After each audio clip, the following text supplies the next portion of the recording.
asked you to come with 3 best duos. And we've obviously done like best backcourt in the country. I think we've done best front court in the country in a while. The season can't get here soon enough. We're scratching and clawing for things we haven't done yet. But I do think this is a unique concept. Duos, meaning a pair of players.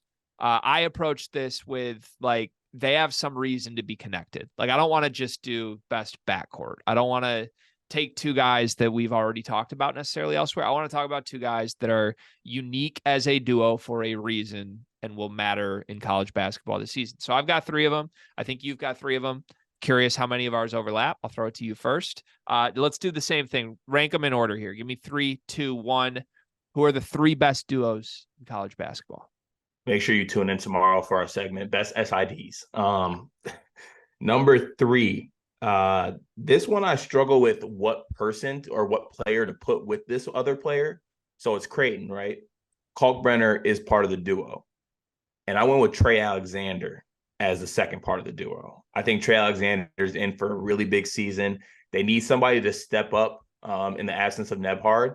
I think that Ashworth can fill in pretty well for what he did, but also somebody needs to pick up a little bit of the slack. And I think that Trey Alexander can be that. I think he actually is a pretty good point guard. Like when he had the chance to be the secondary ball handler last year, I thought he did a pretty good job for a guy who didn't get to do it as much because Nebhard had the ball in his hands a lot.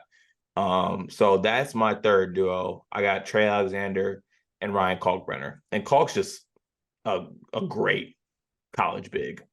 Like he's elite defensively.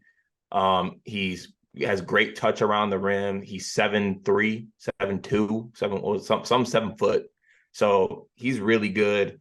And he looked really good last year after the whole sickness thing he had. Like he had Creighton looking like one of the better teams in the country. So I'm in on them as a duo.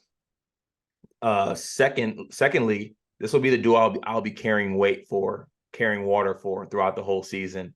Because I know that people aren't going to like this. It's going to be Terrence Shannon Jr. and Coleman Hawkins. Because Coleman Hawkins is going to make a jump this year. And Coleman Hawkins is going to be first team All Big Ten this year. First team All Big Ten. For all the people putting Cliff on first team All Big Ten, no. Who's out of the first team?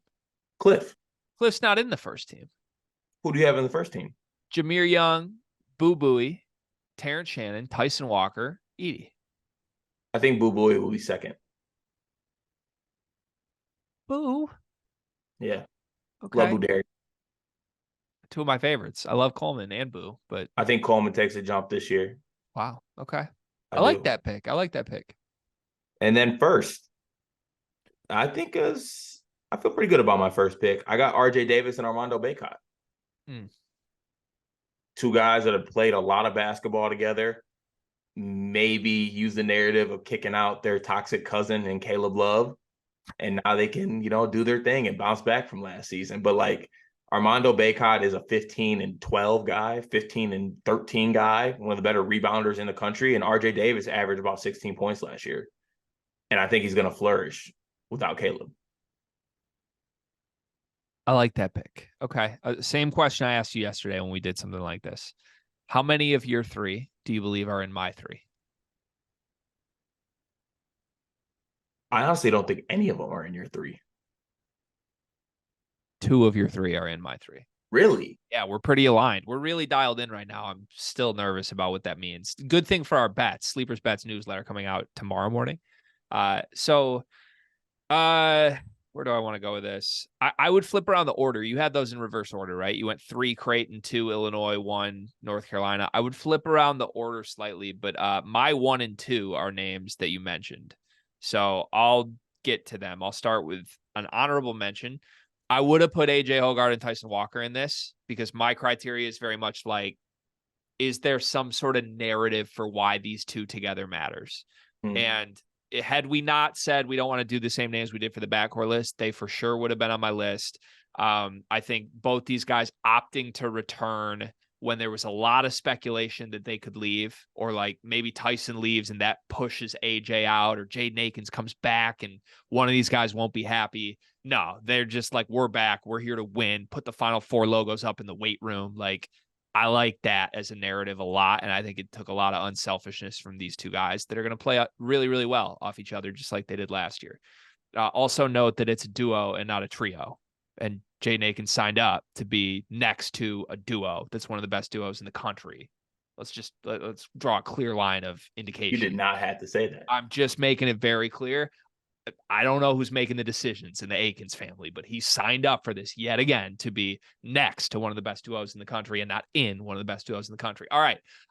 My third, Tyrese Proctor and Kyle Filipowski. I am out on Proctor. I've said that a bazillion times, which is going to make this very hard to clip because I can't clip that I'm talking about Proctor as one of the best duos in the country and then say I don't like Proctor. But I like these two as a like sophomore duo that, once again, why are they back in school?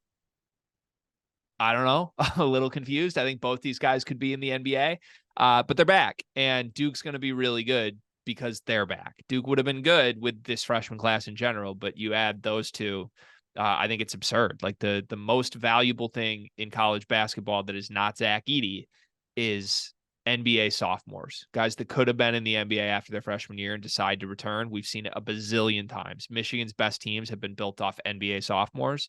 That's what Duke has, a nasty duo of them. So that's 3, 2, and 1. Like I said, names you already did. I'm going to put North Carolina's duo at 2. I'm going to put RJ Davis and Armando Bacot at 2.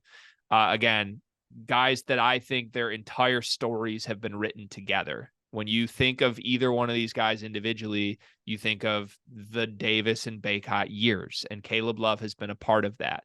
They have also, like, you cannot look at what they've done in their careers and say anything other than it's a wild dichotomy of underachieving mixed with overachieving. They had the biggest overachieving month any team's had in like a decade. Expelled Coach K, he's gone, and then follow that up with the most underwhelming year any team's ever had. The first team to be preseason number 1 to fall. They get one opportunity together to decide what their history will be. And that's fascinating to me. Like, whether it works or whether it doesn't, it's on these two now. And there is no excuse with Caleb Love anymore. And we'll see what they're made of. And then finally, my number 1, again, it's more narrative driven, I think, than yours. Trey Alexander and Kalk. I cannot get over the concept of Arthur Kaluma, RJ Nembhard saying, we were so close to this Final Four.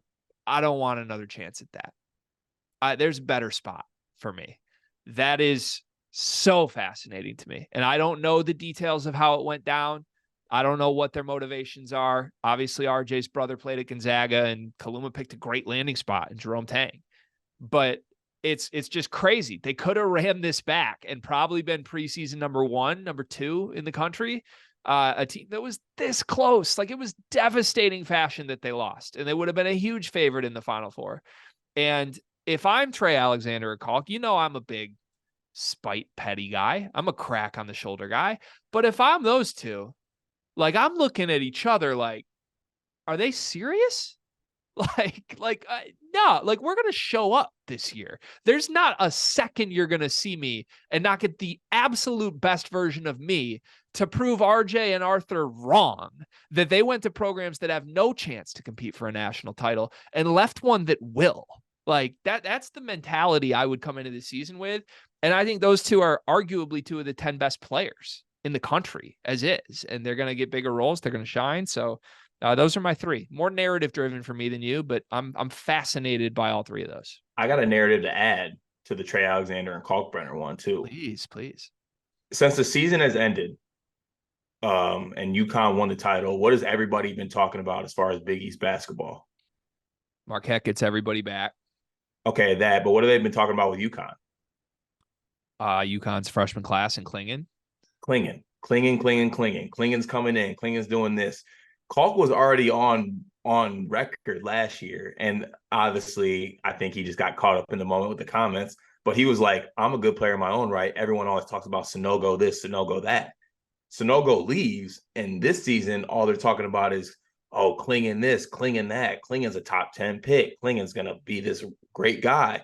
Meanwhile, Kalkbrenner is the Big East Defensive Player of the Year, bounces back from a sickness last year. Like, he's in a spot to step up and assert his dominance as the best big in the Big East.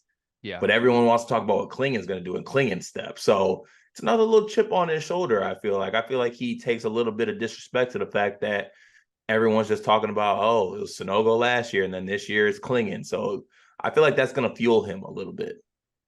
Hart, can I go out on a limb? I want to go out on a limb on behalf of Don't both of us. don't ever ask me if you got to go out on the limb. Just go. I think we're a Creighton podcast this year.